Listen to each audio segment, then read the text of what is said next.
ప్రభునందు ప్రియ సోదరి సోదరులారా, ప్రభు అయిన యేసు క్రీస్తు వారు మనకిచ్చిన ఆజ్ఞ మేరకు ప్రభు దినములో ఆయనను ఆరాధించటానికి మనం చేరి వచ్చి ఉండగా, ఆరాధన తలంపుల నిమిత్తమై మత్తయి సువార్త 7వ అధ్యాయం మొదటి 5 వచనాలను మనం చదువుకుందాం.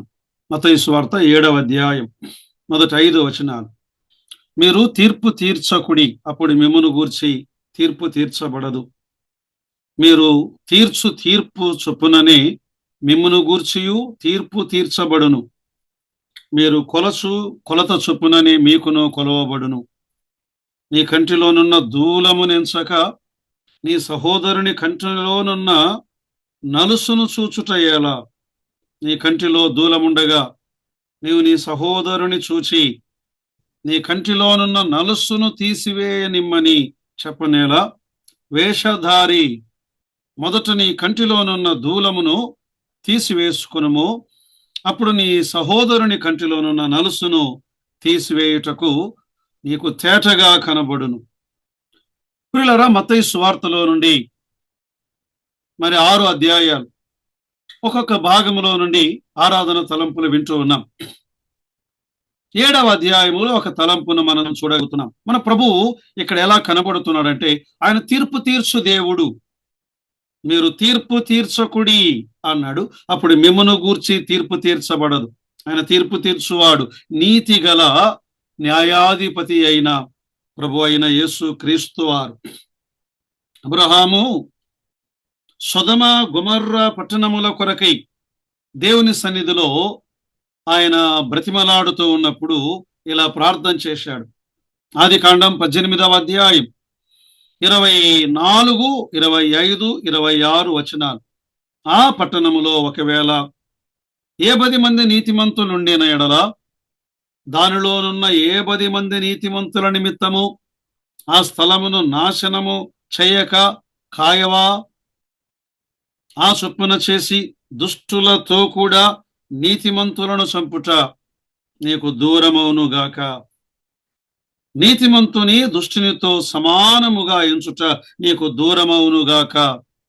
సర్వలోకమునకు తీర్పు తీర్చువాడు న్యాయము చేయడా అని చెప్పినప్పుడు, యెహోవా సొదొమ పట్టణములో 10 మంది నీతిమంతులు నాకు కనబడిన ఎడల వారిని బట్టి ఆ స్థలమును కాయుదును అనెను. ఇక్కడ అబ్రహాము దేవుని గూర్చి ఇలా అంటున్నాడు, సర్వలోకమునకు తీర్పు తీర్చువాడు. ఆయన ఎవరు అంటే, ఆయన సర్వలోకమునకు తీర్పు తీర్చువాడు.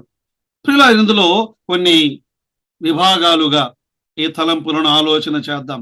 మొదటిది, తీర్పు తీర్చు మానవుడు స్వనీతిపరుడు, తానే భక్తి గలవాడనని వేషం వేసుకున్న వేషధారులు ఈనాడు అనేక మంది. తీర్పు తీర్చు మానవుడు కదా, అక్కడ అన్నాడు తీర్పు తీర్చకుడి. వారి పాపములను కప్పిపుచ్చుకోవడానికి సులభమైన మార్గాలలో ఒకటి ఏమిటి అంటే, ఇతరులను తీర్పు తీర్చటం కదా. వారి పాపాలు, వారి దోషాలు కప్పిపెట్టుకోవడానికి తీర్పు యొక్క మొదటి సూత్రం ఏమిటి అంటే, ఎప్పుడైనా మనం మనతోనే ప్రారంభించాలి. క్రైస్తవ జీవితంలో జాగ్రత్తగా విచక్షణ చూపడం చాలా అవసరం. కాబట్టి ఇతరులను తీర్పు తీర్చటానికి యేసుక్రీస్తు ప్రభువారు ఆయన నిషేధించలేదు, కానీ జాగ్రత్తగా ముందు నిన్ను నీవు తీర్పు తీర్చుకో అన్నాడు ఆయన. వివేకము కలిగిన వారుగా ఉండాలి.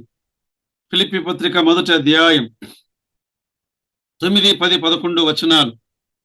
మీరు శ్రేష్టమైన కార్యములను వివేచింపగలవారవుటకు మీ ప్రేమ తెలివితోనూ సకల విధమైన అనుభవ జ్ఞానముతోనూ కూడినదై అంతకంతకు అభివృద్ధి పొందవలననియు, ఇందువలన దేవునికి మహిమయు స్తోత్రమును కలుగునట్లు మీరు యేసు క్రీస్తు వలన నీతి ఫలములతో నిండుకొని వారై క్రీస్తు దినమునకు నిష్కపటులను నిర్దోషులను కావలననియు ప్రార్థించుచున్నాను అన్నాడు. మనము చేసే కార్యము ద్వారా దేవునికి అవమానం కలగకూడదు, దేవునికి మహిమ కలగాలి. అందుకే ఈ తీర్పు అనేది మనం మనతో ప్రారంభించాలి. కానీ వెంటనే ఇతరులకు తీర్పు తీర్చే మానవుడు ఈనాడు సర్వమానవాళి ఎలా ఉన్నారు? ఇతరులకు తీర్పు తీర్చేవారుగానే ఉన్నారు. ఇతరులకు తీర్పు తీర్చువారు. రోమీయులకు రాసిన పత్రిక 2వ అధ్యాయం 1-2 వచనాల్లో, కాబట్టి తీర్పు తీర్చు మనుష్యుడా, నీవెవడవైనా సరే నిరుత్తరుడవై ఉన్నావు. దేని విషయములో ఎదుటి వానికి తీర్పు తీర్చుచున్నావో దాని విషయములో నీవే నేరస్తుడవని తీర్పు తీర్చుకొనుచున్నావు. ఒకదినాడు తాము స్వనీతి పరులుగా, భక్తి పరులుగా, తామే నీతిమంతులుగా ఇతరులకు తీర్పు తీర్చు మానవులు. అయితే ఈ మానవులందరూ వారి గతి ఏమిటి? రెండవది, తీర్పు పొందవలసిన సర్వమానవాళి తీర్పు క్రింద ఉన్నారు. మనం వారి ఉద్దేశాలను తీర్పు తీర్చలేము, ఎందుకంటే దేవుడు మాత్రమే వారి హృదయములను చూడగలవాడు. దేవుడు హృదయ రహస్యములను ఆయన పరిశీలించువాడు. మానవుని ఆంతర్యమును ఎరిగినవాడు, ఎందుకంటే దేవుడు మాత్రమే వారి హృదయములను చూడగలడు.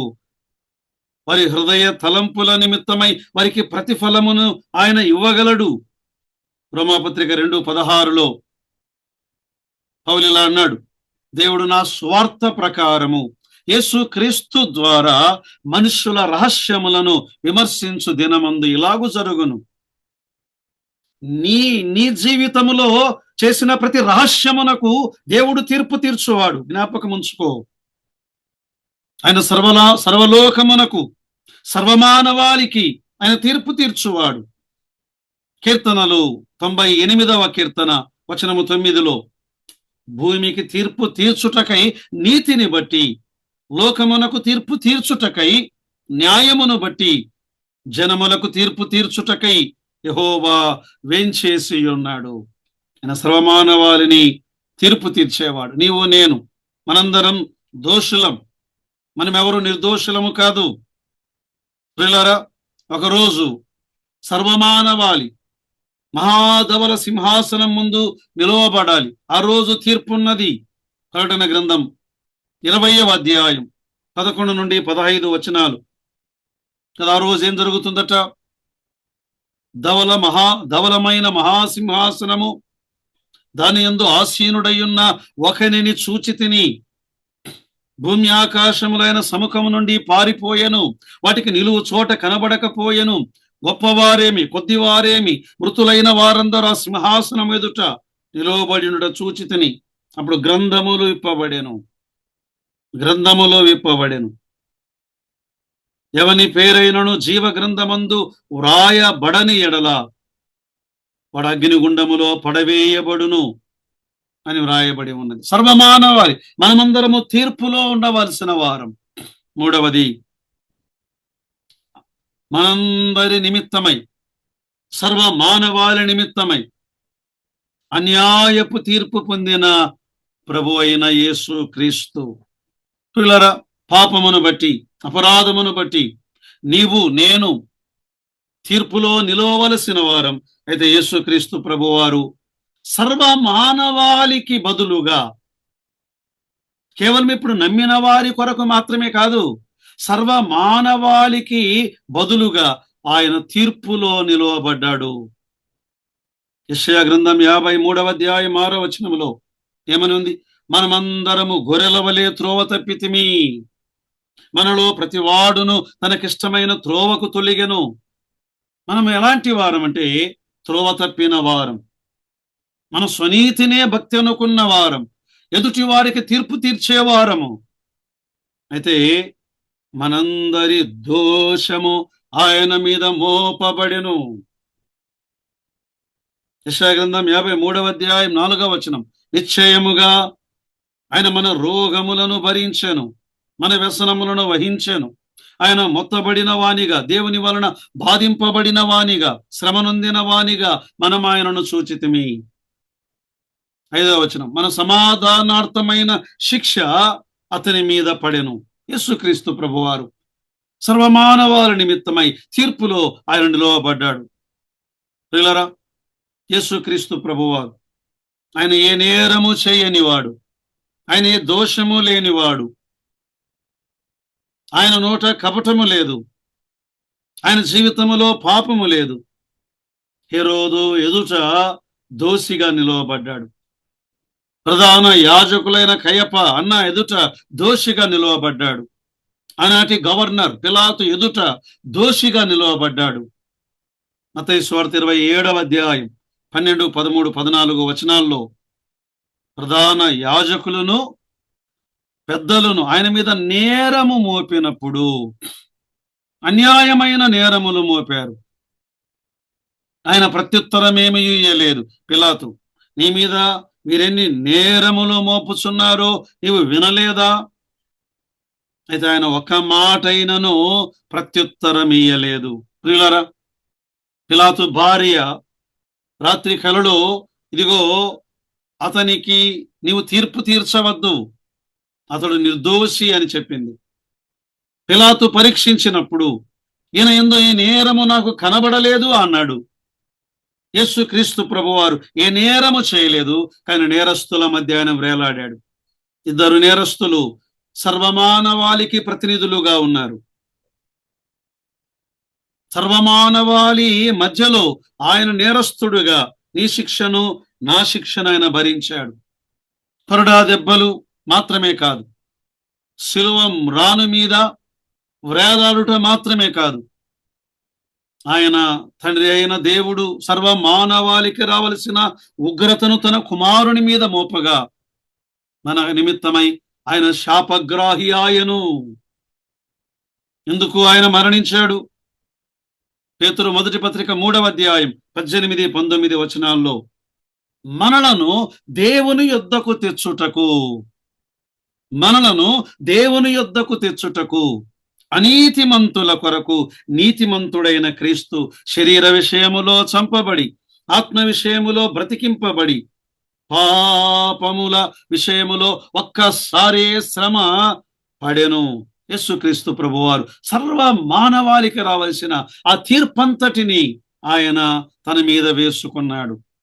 4వది, తీర్పు నుండి తప్పించబడిన విశ్వాసి.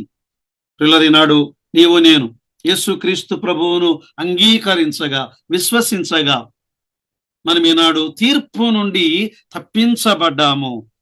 రోమీయులకు రాసిన పత్రిక 3వ అధ్యాయం 25, 26 వచనాలు, 26వ వచనములో ప్రాముఖ్యంగా క్రీస్తు యేసు రక్తము నందలి విశ్వాసము ద్వారా ఆయనను కరుణాధారముగా బయలుపరచెను. యేసుక్రీస్తు ప్రభువారు ఆయన మనకు కరుణాధారం అయ్యాడు. మాత్రమే కాదు, మనము ఉచితముగా నీతిమంతులముగా తీర్చబడ్డాము. ఉచితముగా నీతిమంతులముగా తీర్చబడ్డాము. రోమీయులకు రాసిన పత్రిక 8:1లో కాబట్టి ఇప్పుడు క్రీస్తు యేసునందున్న వారికి ఏ శిక్షా విధియూ లేదు. మన శిక్షను ఆయన తొలగించాడు, తన మీద వేసుకుని మన శిక్షను భరించి. ఇక ఆయన అంటున్నాడు, నువ్వు నన్ను అంగీకరించావా? నేను నీ కొరకు శిక్షను భరించానని నువ్వు నమ్ముతున్నావా? అయితే నీకు శిక్ష లేదు, నువ్వు క్షమించబడ్డావు, రక్షించబడ్డావు. ఎంతకాలానికి? ప్రభు అంటున్నాడు, సదాకాలమునకు నువ్వు క్షమించబడ్డావు, సదాకాలమునకు నీకు తీర్పు లేదు.